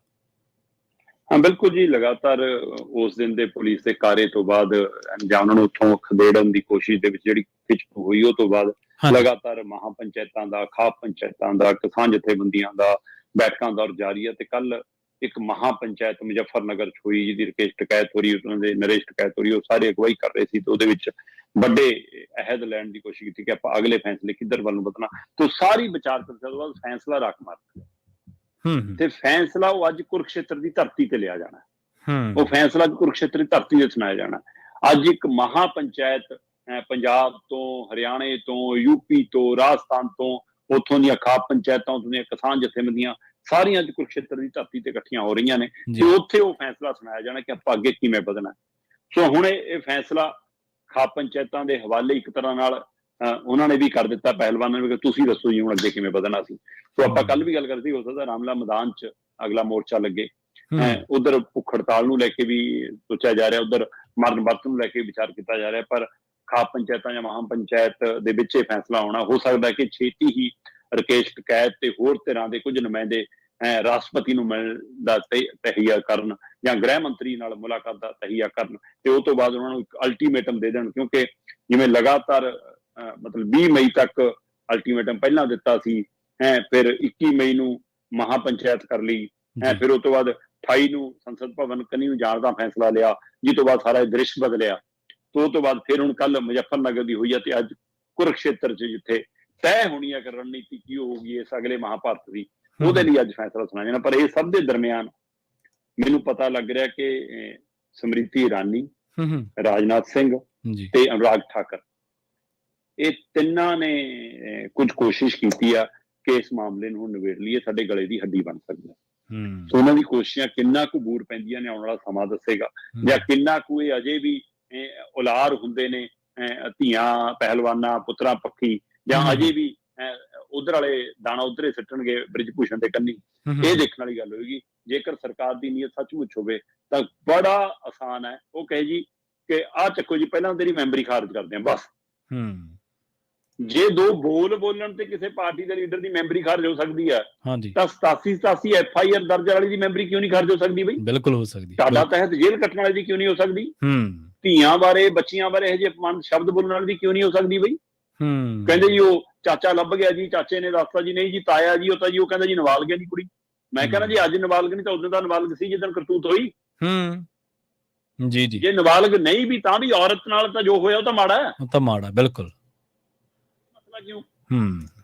ਇਸ ਲਈ ਜੇਕਰ ਸਰਕਾਰ ਨੇ ਇਹ ਸਾਰੇ ਜਿਵੇਂ ਇਕੱਠ ਹੁੰਦਾ ਜਾ ਰਿਹਾ, ਜਿਵੇਂ ਏਕਤਾ ਹੁੰਦੀ ਜਾ ਰਹੀ, ਜਿਵੇਂ ਧਿਰਾਂ ਇਕੱਠੀਆਂ ਹੁੰਦੇ ਜਾ ਰਹੀਆਂ, ਜਿਵੇਂ ਸਰਕਾਰ ਦੇ ਖਿਲਾਫ ਔਰਤਾਂ ਦੇ ਅੰਦਰ ਰੋਸਾ ਪੰਥਦਾ ਜਾ ਰਿਹਾ ਹੈ, ਤੇ ਜਿਹੜਾ ਹਰਿਆਣਾ ਕਹਿੰਦਾ ਸੀ ਕਿ ਧੀਆਂ ਖੇਡਦੀਆਂ ਨੇ ਮੈਦਾਨ ਚ ਆਉਂਦੀਆਂ ਨੇ, ਉਹ ਹੁਣ ਡਰਨ ਸਹਿਮਣ ਲੱਗੇ ਨੇ, ਹੈਨਾ। ਉਸ ਹਵਾਲੇ ਨਾਲ ਹੁਣ ਦੇਖਣ ਵਾਲੀ ਗੱਲ ਹੋਊਗੀ ਕੀ ਸਰਕਾਰ ਰਾਜਨਾਥ ਰਾਹੀਂ, ਸਮ੍ਰਿਤੀ ਇਰਾਨੀ ਜਾਂ ਅਨੁਰਾਗ ਠਾਕਰ ਰਾਹੀਂ, ਕਿਉਂਕਿ ਉਹ ਅਜੇ ਵੀ ਕਹਿ ਰਹੇ ਨੇ ਕਿ ਨਹੀਂ ਜੀ ਭਰੋਸਾ ਰੱਖੋ ਜਾਂਚ ਸਿਰੇ ਚੜੂਗੀ, ਦੋਸ਼ੀ ਬਖਸ਼ਾਂਗੇ ਨਹੀਂ ਅਸੀਂ, ਕੀ ਇਹ ਸੱਚਮੁੱਚ ਹੁਣ ਉਸ ਪਾਸੇ ਨੂੰ ਵਧਣਗੇ, ਮਾਹੌਲ ਬਣਾ ਰਹੇ ਨੇ, ਜਾਂ ਅਜੇ ਵੀ ਇਹਨਾਂ ਨੂੰ ਮਤਲਬ ਟਾਲ ਮਟੋਲ ਕਰ ਰਹੇ ਨੇ? ਆਉਣ ਵਾਲਾ ਸਮਾਂ ਦੱਸੇਗਾ। ਪਰ ਅੱਜ ਕੁਰੂਕਸ਼ੇਤਰ ਦੇ ਵਿੱਚੋਂ ਅਗਲੀ ਰਣਨੀਤੀ ਦਾ ਐਲਾਨ ਹੋ ਜਾਂਦਾ ਜੀ।